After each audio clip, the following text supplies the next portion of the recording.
that working? Can you hear me? Hello. Yeah, thank you. Thank you for coming. That's very kind of you. I know you're very busy, so I appreciate you making some time on this beautiful Friday morning. I wanted to keep this very informal. You'll see I don't have speeches or even bullet points or even prompt cards. I just wanted to talk a bit about my background, about my thoughts about Q, distance from government. These are all analogous things.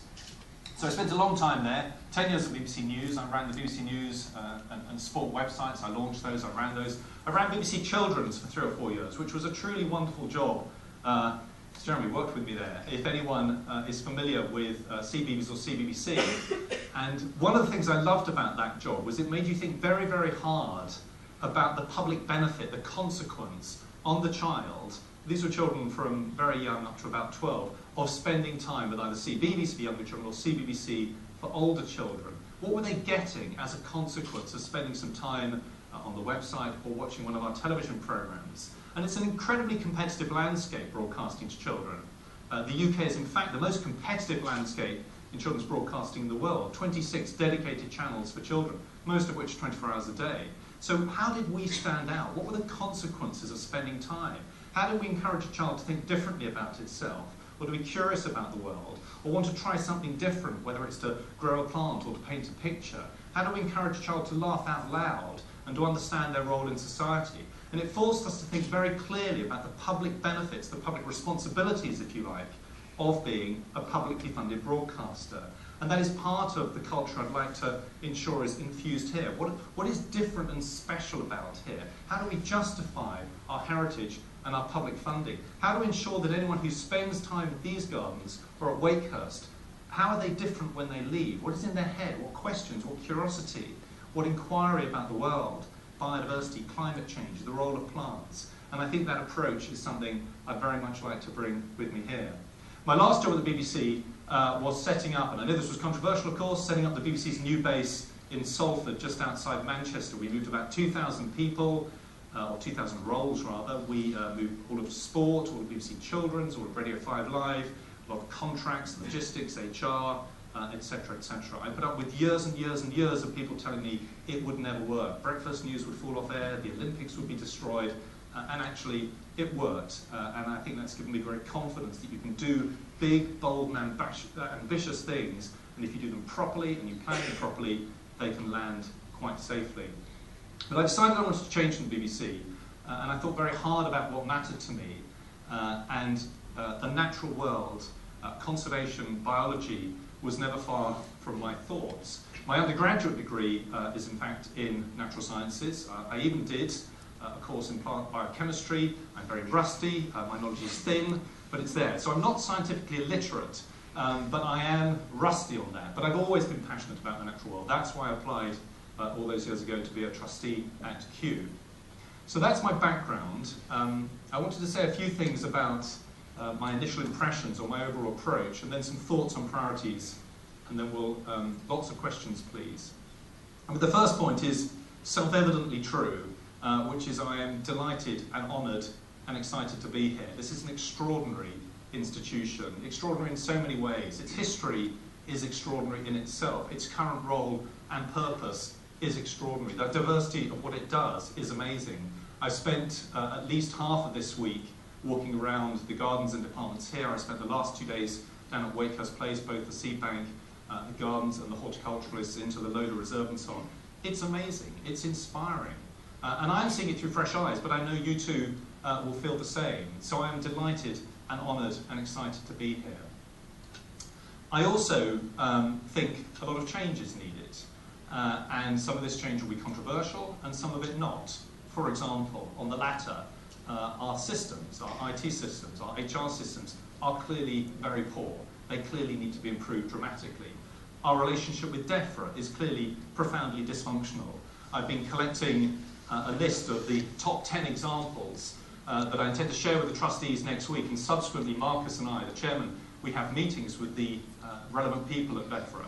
There's a new Minister of the Lords, there's a new Secretary of State, there's a new Chief Scientist, there's a new Chief Operating Officer at DEFRA. So we have a real opportunity to change our relationship with DEFRA, but clearly the status quo is profoundly wrong and has to change. Many of you have been giving me wonderful examples. Tony's tractor example is a good one. It's on the list, Tony, where I saw you a moment ago. That's on the list. Thank you. Send me other examples, because we have to change the nature of the relationship with DEFRA. Other change, though, may be more controversial. I don't know. I intend, as I think you know, to appoint a chief scientist for Kew. One individual who leads all of Kew's scientific work across the 3 major scientific departments, and including science policies and so on. And we should talk about that in a minute. But what I would ask, and this is the third point I wanted to make, is be open with me, be honest with me. I will make mistakes, I will get some things wrong, I'll do some things you disagree with.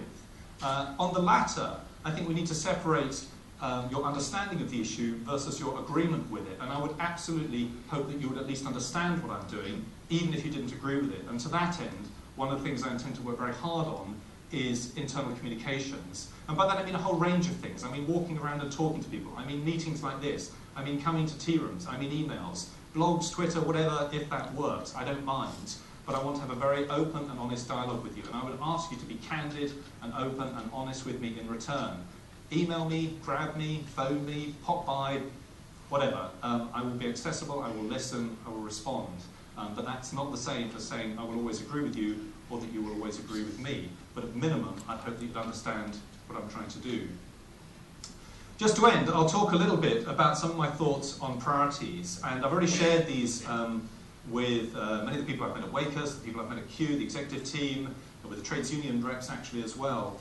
The headlines in a sense are very simple, as ever the devil will be in the detail. I've mentioned a couple of things already. I'm determined to get the right senior team. The appointment of a chief scientist is probably the single most important thing I will do in the next 6 to 12 months. We need an individual who is outstanding, who is a highly credible scientist, credible with all of you, and credible with the external scientific community, someone who is a brilliant communicator, internally and externally, someone who can be a passionate advocate for Kew and Kew science, and thirdly, someone who is a great leader and manager, someone who wants to build a strong team, who's interested in recruitment, in KPIs, in allocating budgets, in holding people to account, in running a tight ship, because Kew science deserves all of those things. There are other changes to the senior team that clearly need to be made. Andy's post, the COO, obviously needs replacing. It may be exactly as is, there may be changes to those roles and responsibilities. But getting that senior team right is absolutely key. And to me, it's not just about the individuals and the remits, if you like. It's also about behaviour. I want that senior team and the whole of Kew to be collaborative, to be open, to be ambitious, to be entrepreneurial, and to be confident. Because I think so many good things can come from those. Big ideas, confident with each other, and confident externally. We have extraordinary stories to tell about this institution, externally and internally, and I'm not sure we're doing all we could do at the moment now. So the senior team. Another thing I've mentioned is the science strategy. I've mentioned this to many of you, and you may be surprised by this, or maybe not. I was a trustee for 6 years at Kew, and I never once, and I attended all the meetings bar 2 over 6 years, had an item on the agenda about Kew's science strategy. What is Kew's science strategy? What are we trying to do? What does success look like? What resources do we need? Where are we strong? Where are we weak? Where are we really, really distinctive? Doing stuff that no one else in the world is doing or could do. That subject never came to the agenda of the board meetings. And I was very struck on my last meeting as a trustee. One of the eminent scientists, a fellow trustee of mine, said to me he too did not know what Kew's science strategy was. Now that has to change. We need to know what it is. The external world needs to know what it is, including, of course, DEFRA. So I want us to work hard, and I know Mark has already started some work on this, to say, right, what is our strategy for science? Do we have the resources to do it? Who is benefiting from this? Is it distinctive? Is it sustainable? We must do that. Another area I'll talk about is what I broadly call the visitor attraction. That might not be the right language, but what I mean is everything the visitor sees or engages with when they come, either to the sites or, of course, to our digital publishing. That encompasses a lot.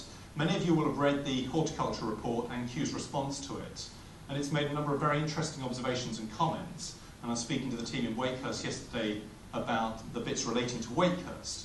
They're very positive about the report. They're already working hard to implement it. I've not yet had the equivalent conversations here. But the headline, in a sense, is very simple, which is I'm hugely ambitious for our horticulture. I know there are difficult issues around resources. It's my job to help them solve those. But we need to materially raise the quality and impact of horticulture and landscaping on this site. And I will do all I can to achieve that.